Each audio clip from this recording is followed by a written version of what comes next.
Hi everyone, this is Charmander, and in this video, I'm going to be starting a new series on infantry spend guides, starting with free-to-play infantry players. In later videos, I'm going to be covering infantry low spend players, infantry medium spend players, as well as a combination of dolphin and whales as well. With that being said, this first video is going to be on the free-to-play players, and I do recommend you watch my ultimate guide to succeeding as a free-to-play player and the ultimate guide to progressing in Doomsday Last Survivor from early to mid to late game to give you a baseline on how to progress your account in this game. Other important videos to watch for free-to-play players specifically is the infantry field hero pairs, the infantry garrison hero pairs, the infantry rally hero pairs, and the updated infantry hero tier list. This is a realistic hero guide for free-to-play infantry players, so you're most likely not going to be doing much rally or garrison, and your focus is going to be on the field specifically. However, you could be designated to do a counter rally in the future, perhaps after playing this game for 1 year, as you will have better armaments by then. Now, I'm going to talk about the two most important heroes to get for a free-to-play infantry hero specifically. And the two most important heroes to get if you are infantry free-to-play is going to be a lean vault first and foremost, and the second most important is going to be Miyamoto. So these two heroes together, you can get them in Lucky Roulette during Top Commander, and they're both fast hero pairs. So do go watch my video on infantry field hero pairs to learn more on the details on both these heroes together. Now, if you want to get 10 heroes in total as an infantry free-to-play player, do keep in mind that it's going to take you a long time before you can develop the other heroes. But if you're curious what other heroes you should get, I would say the best heroes for you to get would include Ribbon, because she can do field, rally, and garrison. Bodala is also great because he can also do field, rally, and garrison. So if there's a Lucky Roulette, you can get Bodala from there. There's also Raigoro from the police station. He is great for the purpose of garrison. There's also Tom, who is another police station hero like Raigoro, who is going to be okay in the field as a free-to-play player because you can get his legendary hero shards for free. Lee is another good hero from the police station. He is not an infantry hero, however, you can pair him up with an infantry hero such as Tom for the purpose of doing debuffing when you are fighting in the field. Of course, you also can't go wrong with Adat, who is a Lucky Roulette hero. She is no longer in the best top 2 infantry hero pairs anymore, although if you want to do a speed build, then Miyamoto and Adat would still be faster than having Aileen and Miyamoto. However, Aileen and Miyamoto would be stronger from a damage perspective. That's why Adat is going to be lower in the list. Bianca is another great hero as well. She is a leader hero, but you can pair her up also with other infantry troops, and you can get her for free in the Value Lotto event. She is great for buffing your team. And last but not least, another option for you to get if you are working in Top Commander, and this is going to be something that you're going to be building over time, is going to be Boyd Warden, who is actually really good for fighting in the field as well. He's also a garrison hero, so he does have multiple utilities. If you don't want to get Boyd, you can also get Stella instead, but I would recommend you just work on one or the other, because as a free-to-play player, it's going to take you a long time to save your resources to qualify really high in Top Commander, and as a result, you can really only develop Stella or Boyd, not both of them. Not to mention, it's going to take you a long time also to save up those Splendid Steel to get enough cores to power up their super weapons. Do keep in mind as well that Stella is actually good for the purpose of field, rally, and garrison, so she can do all three. She's considered to be in the top 2 best heroes in this game, alongside with Chasey, because she is super strong and has super high utility. But if you want to get Boyd instead, he is an excellent option for sure. So it's up to you which one you want to get. I also want to mention that for your gems, you only want to use them during the gem rebate event, and your goal is to use 60,000 of your gems during that event to get a lot of free legendary hero fragments, as well as to power up your VIP.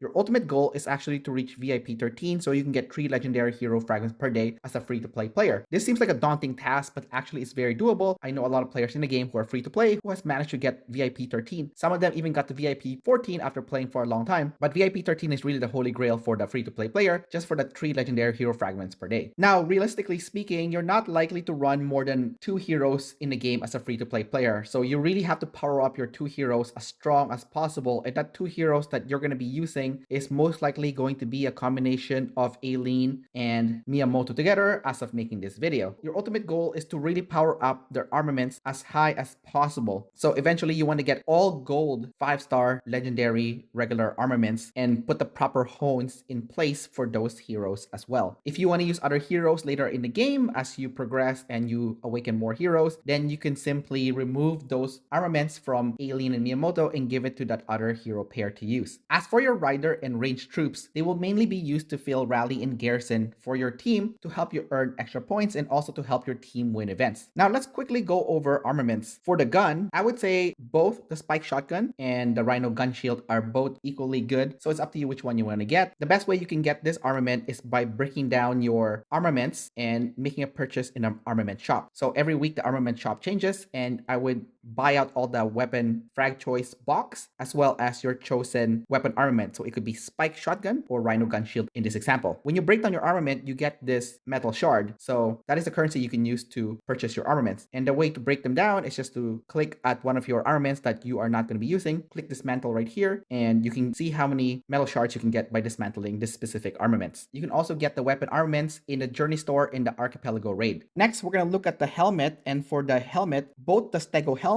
and the welding helmet are both good options, so it's really up to you which one you want to get. And the helmet specifically, you can get it from Bounty Ground. As you can see, they give you 5 free legendary helmet fragments from doing this every week. Next, we're going to look at the vest, and for the vest specifically, both the Viper chest rig as well as the reinforced armor are good options, so it's up to you which one you want to get. Typically, you can get this from special promotion events such as the Black Market, which is happening right now. It doesn't always show up. Right now, it's a backpack and helmet, but it does cycle around. So right now you can't get it, but if it's available here, then I would recommend you buy it from here. And again, you can also get it from the armament shop when it cycles through. Next, we're going to look at the backpack. And I would say between the two backpack here, the better option is going to be the sturdy backpack, because infantry already has a lot of defense attribute by default. So you want to up whatever they don't have as much, which is attack. So this is better for that specific reason. Again, you can get the backpack fragments from the armament shop by using your metal fragments. You can also get it from an event called Doomsday Vault, which happens from time to time, as well as the Black Market, which as you can see is available here currently. Next, we're going to go over the pants, and for the pants, there is the survivor pants and there is the stealth pants, and I would say that for this case that the stealth pants is better because infantry heroes rely a lot on counter damage, and this one provides that counter damage. For pants, you can get this from the Arena of Doom. You can make a purchase in the arena store. As you can see, they have the pants choice frag here. You can also get it from the armament shop when it is also available. Next, we're going to look over the boots, and for the boots, I would say that the plated boots is actually better for the same reason as one of the other armaments, which is that you get the infantry squad attack, which is an attribute that infantry players need more because they already get a lot of defensive attribute to begin with. Again, the boots can be obtained from the arena store, as you can see right here, the shoe frag choice box, and you can also get it by making an exchange in the armament shop when it is available. Although I would recommend, if you're making an exchange in the armament shop, that you prioritize getting the harder to get armaments such as the weapon, the backpack, and the vest. Now, as far as devices go, the best one to get for infantry players in general, not just free to play, but in general, would be the IE augmenter fragment in the seasonal shop. So you get DLS points that you can use to exchange for this, and you would definitely want to prioritize this above anything else. So don't get the golden nano coating or anything else in the seasonal shop. You can also get the nano purifier in events such as Archipelago Raid, where you can get it as a reward in either the quest or killing chainsaw zombies. You can watch my guide on Archipelago Raid to learn more on how to get this device. Your ultimate goal for armaments is to eventually reach 3 million, if not 4 million, eventually by having all 6 of your armaments be gold at 5-star, including your IE augmenter. So that is the ultimate goal. It's going to take you a long time. It's going to take you over 1 year as a free-to-play player. You also want to collect the purple chips like this one that you can use during the Honing Challenge event, and you want to save up between 300 to 550 plus to get the best rewards. If you get any superb armaments in this game, I do recommend that you break them down, because as a free-to-play player, you're not likely to be able to get 5-star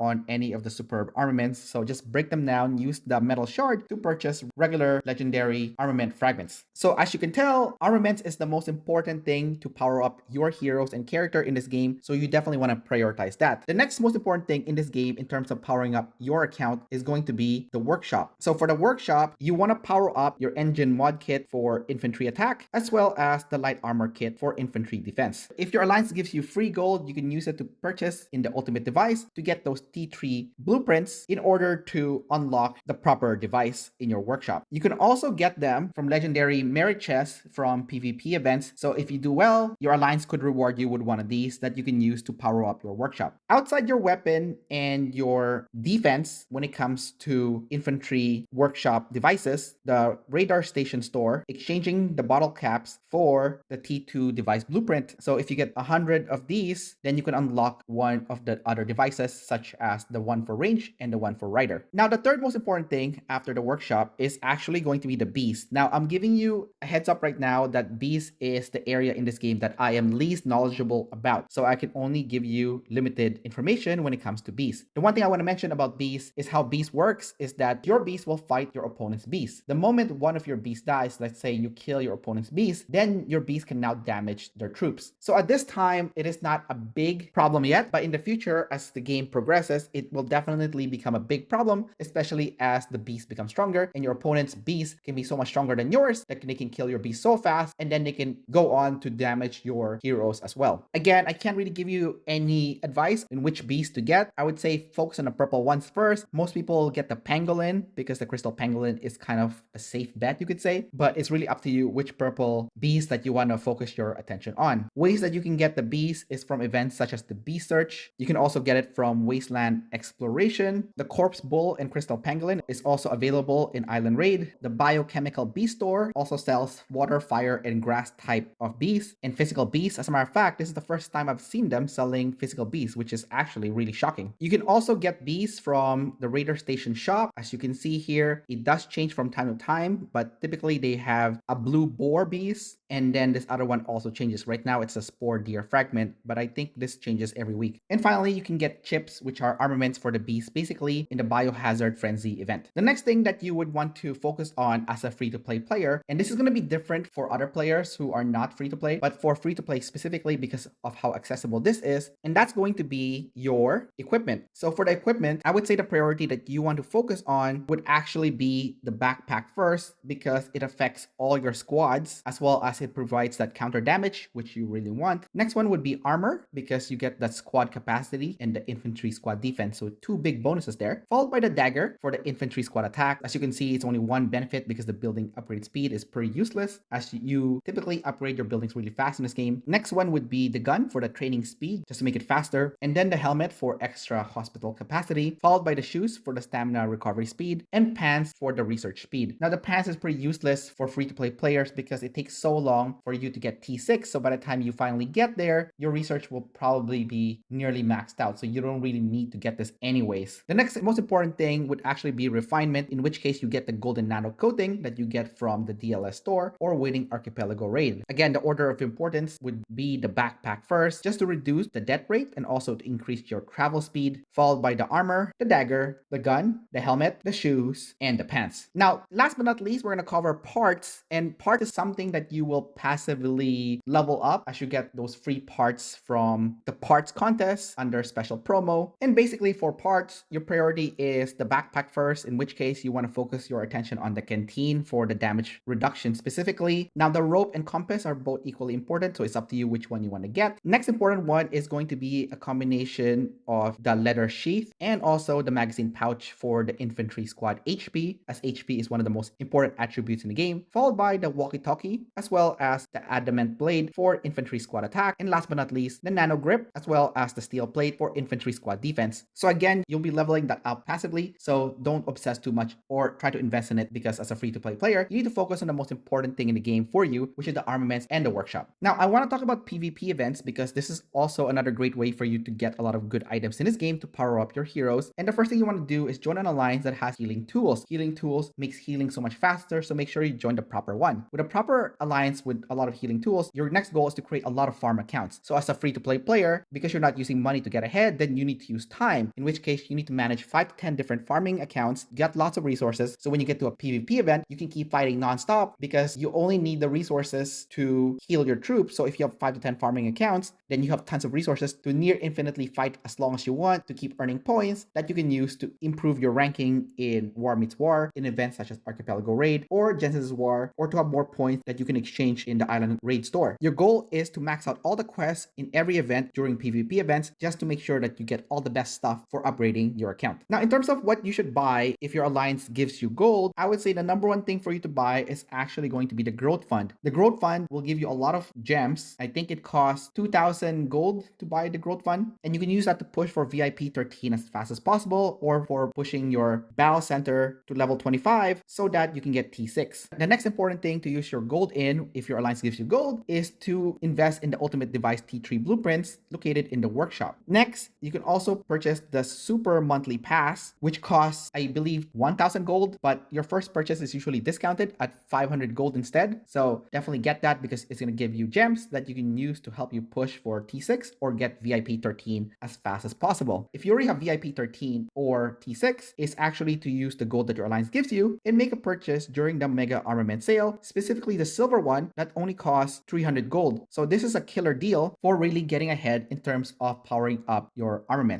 So that about covers my advice for how to succeed as a free-to-spend infantry player in the game Doomsday Last Survivor. If you enjoyed watching this video, don't forget to like and subscribe, and I will see you next time. Bye-bye.